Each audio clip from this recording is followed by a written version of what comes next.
শ্রী শ্রী আনন্দমূর্তিজি বলেছেন প্রতিটি দিন শুভ, প্রতিটি ক্ষণ শুভ, কেননা এই দিন সৃষ্টি করেছেন ঈশ্বর। তাই ঈশ্বর যা সৃষ্টি করেন তা অশুভ হতে পারে না। তাই আমাদের প্রথম ব্যতিক্রম হচ্ছে আজকের এই বিবাহের ছুটির দিন হলে আমরা সবাই আসতে পারি। দেখুন আজকে রবিবার বলেই আমি কোচবিহার থেকে আসতে পেরেছি। ওই দিনক্ষণ আর তিথি দেখলে আমার মতো হয়তো অনেকেই আসতে পারতো না। তাই প্রথম ব্যতিক্রমটা হচ্ছে প্রতিটি ক্ষণ হচ্ছে শুভক্ষণ, প্রতিটি দিন হচ্ছে শুভ দিন। দ্বিতীয় ব্যতিক্রমটা কি? দ্বিতীয় ব্যতিক্রমটা হচ্ছে এইখানে দেখতে পাচ্ছেন কোনো উপহার নিয়ে কিন্তু কেউ প্রবেশ করছে না। আনন্দমূর্তিজি বিভেদের নীতিকে সবসময় বর্জন করেছেন। দেখুন অনেকেই শুধু বিবাহে ভালো উপহার দিতে পারবে না বলে বিয়ে আসতে পারে না। আমি এমন অনেককেই দেখেছি যারা একটু কম দামের উপহার নিয়ে আসে একটা হীনমন্যতায় ভোগে।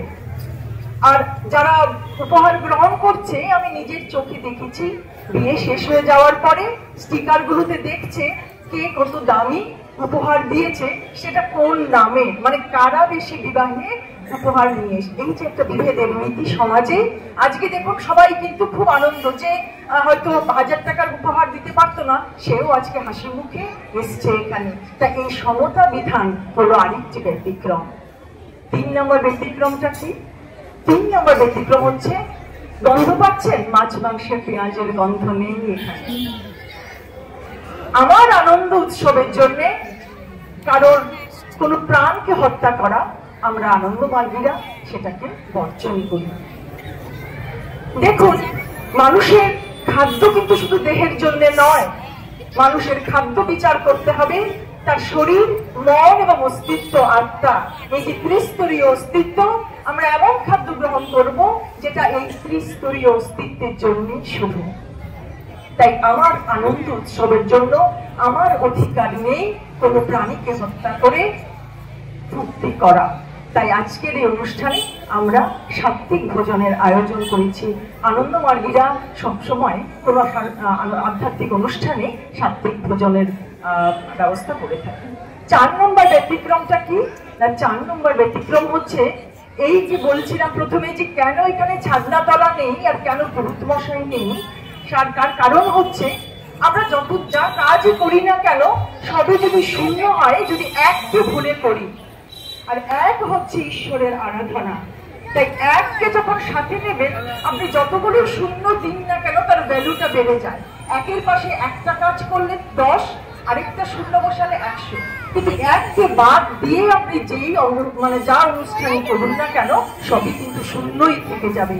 তাই আনন্দ মার্গের প্রতিটি অনুষ্ঠানে আমরা মিলিত ঈশ্বর পরিধানের মাধ্যমে সেই পরম ব্রহ্মকে স্মরণ করি, যিনি এই ঈশ্বর, যিনি এই বিশ্বকে নিয়ন্ত্রণ করে চলেছেন। তাই আমরা যেমন আনন্দ জীবনের একটা গুরুত্বপূর্ণ মুহূর্তকে যেমন ঈশ্বরকে সঙ্গে নিয়ে চলি, তেমনি সুখে দুঃখে তোমায় শরীর, আর এই যে আমাদের কথাগুলো। এবং আমরা দেখেছি যে যখন দুঃখ হয় তখন বলি হে ঈশ্বর তুমি আমায় রক্ষা করো, আর যখন খুব আনন্দ হয় আমরা ভুলে যাই। তাই আমাদের এই আনন্দ উৎসবে ঈশ্বরকে সঙ্গে নিয়ে চলা, ঈশ্বর এই এককে সঙ্গে নিয়ে চলাই আমাদের বিধেয়। লাস্ট ব্যতিক্রমটা কি? কিছুদিন আগেই 24 তারিখে আমি একটা বিয়ে বাড়িতে গিয়েছিলাম ধুবড়িতে। তখন আমার মনে হয়েছিল যে শ্রী শ্রী আনন্দমূর্তিজি এত মনস্তাত্ত্বিক একটা বিবাহ প্রথা দিয়েছেন, আমি মর্মে মর্মে অনুভব করছিলাম। কারণটা একটু জানাতে চাইছি আপনাদের 1 মিনিটে। সেটা হচ্ছে কলকাতার ছেলে ধুবড়িতে বিয়ে করতে এসছে দুটো সংস্থা। তাহলে দেখুন যে আনন্দ উৎসব, বিয়ের আনন্দ উৎসবে এই যে মনান্তর তৈরি হলো, সেটা আজকে কিন্তু এই আধ্যাত্মিক পরিবেশে সেটা হবে না। আমরা একই আসনে বসে একই ঈশ্বর পরিধান করে বর কনেকে আশীর্বাদ করছি। এই যে একটা আধ্যাত্মিক পরিবেশ, এখানে কোন রকমের স্ত্রী আচার, এই কুসংস্কার যুক্ত যে স্ত্রী আচারগুলো সেগুলো এখানে নেই। এবারে কুসংস্কার যুক্ত কেন বলছি? দেখুন আমরা যে বিবাহ প্রথা দেখে থাকি সমাজে, সেইখানে দেখবেন একটা খুব ভয়ানক শব্দ ইউজ করা হয়। আমি জানি না কোনো মেয়েরা এখানে আছো কিনা যারা এর প্রতিবাদ কোনোদিন করেছো। সম্প্রদায়। সম্প্রদায় কাদের করবো? যার জীবন, যার প্রাণ রয়েছে, যে একটি জলজ্জান্ত মেয়ে, তাকে সম্প্রদান করব? সম্প্রদান তো আলুর বস্তার হয়, চালের বস্তাকে দান করা হয়, জড় পদার্থকে দান করা হয়। কোন মেয়ে, শিক্ষিত মেয়ে আজকের এই টেকনোলজির যুগে কিভাবে সেটাকে মেনে নিচ্ছে? তাহলে এই যে সম্প্রদান প্রথা, শ্রী শ্রী আনন্দমূর্তিজি তার গুরুতর বিরোধিতা করেছেন। আমাদের আজকের এই বিবাহ প্রথায় আপনারা দেখবেন সেখানে কোনো রকমের সম্প্রদানের ব্যাপার নেই। আর কিরকম ভাবে ওই বিয়ের অনুষ্ঠানে, বিয়ের দিন থেকে তাকে বুঝিয়ে দেওয়া হচ্ছে তুমি বিকল। কেন বলুন তো? যত মন্ত্র উচ্চারণ করছে সব বর করছে, মেয়ে কিছু বলছে না। অদ্ভুত। মেয়ে চুপ বসে আছে, কনে তার মন্ত্র বলার অধিকার নেই। কেননা শূদ্র আর নারী শাস্ত্রে বলা হয়েছে তাদের নাকি সংস্কৃত মন্ত্র উচ্চারণের অধিকার নেই। তাহলে এই যে 3 ঘন্টার বিবাহের আসর, সেখানে পুরোহিত মশাই বলছে বরকে তুমি মন্ত্রটা বলো সঙ্গে সঙ্গে, আর কনে শুধু চুপ করে বসে আছে। ওই মুহূর্ত থেকে, ফ্রম দ্যাট ভেরি মোমেন্ট, মেয়েটা ভাবছে আমি বিকল, আমার কোনো অধিকার নেই। আরো ইউ উইল বি অ্যাস্টনিশড, মানে আপনারা তো জানেনই বোধহয়, আমি সম্প্রতি দেখে এসেছি। আবার কি হচ্ছে, যখন যজ্ঞর মধ্যে আহুতি দিচ্ছে, খইটা মানে 2 হাত অঞ্জলি করে বরের হাতের উপরে হাত দুটো রাখা আছে, সেখানে কনের হাতে খইটা দিচ্ছে পুরুষ মশাই, আর যখন আহুতি দিচ্ছে তখন বলছে তুমি না, বর দেবে আহুতি।